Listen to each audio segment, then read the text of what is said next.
And now we're talking some football, some soccer. Real Madrid, Barcelona, Valencia, Atletico, Sevilla. Let's get started. Welcome to another video. If you watched the Super Bowl one, which I hope you guys did, and I would really appreciate it if you did. We talked about American football. Now we're talking football, the one where you actually play with your feet. I will never get over that. I don't understand football. They use hands. Soccer. I mean, the rest of the world calls it football, but here in the States, we call it soccer for whatever reason. But yes, Saturday, Real Madrid, having from last week, feeling good about the win against Valencia. A convincing win, right? I think you were seeking, at least you had that momentum. You were seeking to replicate it and go into the Champions League. Well, I mean, I talked about it in the last video. I was like, yeah, Real Madrid could use this as a confidence booster, figure some things out, heading into Paris Saint-Germain here pretty soon. And they... it's the Real Madrid that has been playing, or that has showed up majority of the season, showed up again in Valencia against Levante. And Levante got a late equalizer there.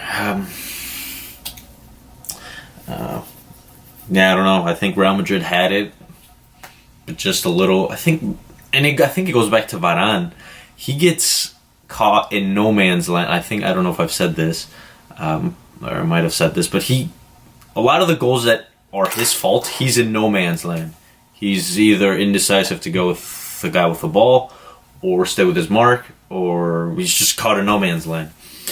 And I think it was, not that this one was entirely his fault, but I think he could have closed in, if I remember correctly, on the defender.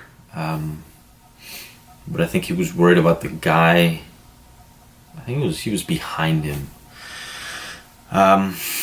And that was a late equalizer. I mean, I don't know at this point.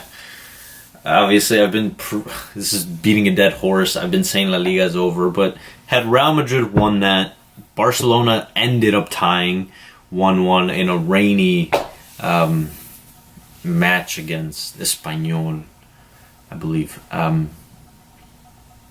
You could have still had a heartbeat, right? Maybe Barcelona loses a few more and things get really interesting, because I think Real Madrid still has that game on hand. So who knows? Maybe you could have gone into the next Clásico with things not within reach. I mean, maybe you're talking 8 points or so. But obviously it would have been a little bit more competitive. Of course, losing the first Clásico, I think now is huge. But now I think they have, now they have PSG here coming up in the Champions League in less than 10 days. So it's playing for all the marbles, really. The way Florentino is, I think I'm preaching to the choir again, I guess. I don't know if Zidane doesn't win the Champions League, it's just his logic, right? Based on previous years, unless somehow he has a change of heart. But judging on his history, that's just the way it will go if Zidane doesn't bring anything home. By anything, you just got one major tournament in Champions League or La Liga. But yeah, Barcelona ties Espanyol. Like I said, a rainy match. It was kind of sloppy. I didn't watch all of it. But yeah, 1-1. I'm not sure if Coutinho played. I do want to make a remark regarding Coutinho. The last match they played and Coutinho started, I felt like Messi and Coutinho just weren't. I think it's just because, see, the thing with Messi, and obviously he's a great footballer, but he's all over the pitch. I mean, offensively, he's on the left wing, he's in the middle, he's on the right. And I think the position players, maybe a Coutinho, I don't think they, especially early, maybe I'm just judging extremely early. I forgot who was the last match they played against. But Coutinho was subbed off, didn't have a very good game. It was close. I think they were losing, and then they ended up winning. But it just, I don't know. I just feel like a lot of these great players, once they play together, just doesn't mesh well. Obviously, you see Neymar.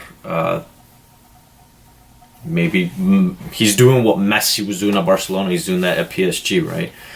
So is Coutinho gonna not? I mean, I don't know if his personality is, that he wants the ball and is selfish. It doesn't seem that way. But if a guy, one of the best footballers ever, demands the ball all the time, and you're just not in rhythm or not in sync, you're just not in it, and you're not doing the things that you're used to doing, it's going to be tough. And then Dembele, I don't know, I think he should be coming back soon. Obviously, it's a good problem to have, but I wouldn't want to be in Valverde's shoes. 1-1, Barcelona still on top. Atletico hosted Valencia. They won 1-0 on a brilliant goal. I haven't checked the standings, but obviously Atletico inches closer to Barcelona, which I think is still like something like 10 points or something.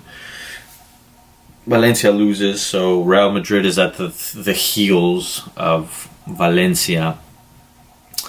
And Sevilla got, they allowed 5 in against Eibar. So yeah, La Liga is not interesting, but some, a little bit of the unusual, you could say, in terms of Barcelona, Real Madrid, and Sevilla. But all in all, I think everybody's just kind of waiting for the Champions League to roll in, and there's some pretty good matches, and we'll see what these Spanish sides, especially Real Madrid, what they can do, and if Barcelona is going to continue their hot streak, their unbeaten streak. So let me know what you guys think, what you guys thought. It's La Liga. This is the same question all the time, but are you excited for the Champions League? And if so, what are your predictions? Because I think it's less. I think it's like 8 days, maybe less. But yeah, hope you guys have an awesome day, guys. Take care. Much love. Yeah, that's it. I was going to say comment, share, subscribe. I would really, really appreciate that. It would mean the world to me. And yeah, I would love to hear what you guys think. I love interacting with you guys in the comment section, so let me know. Take care, guys.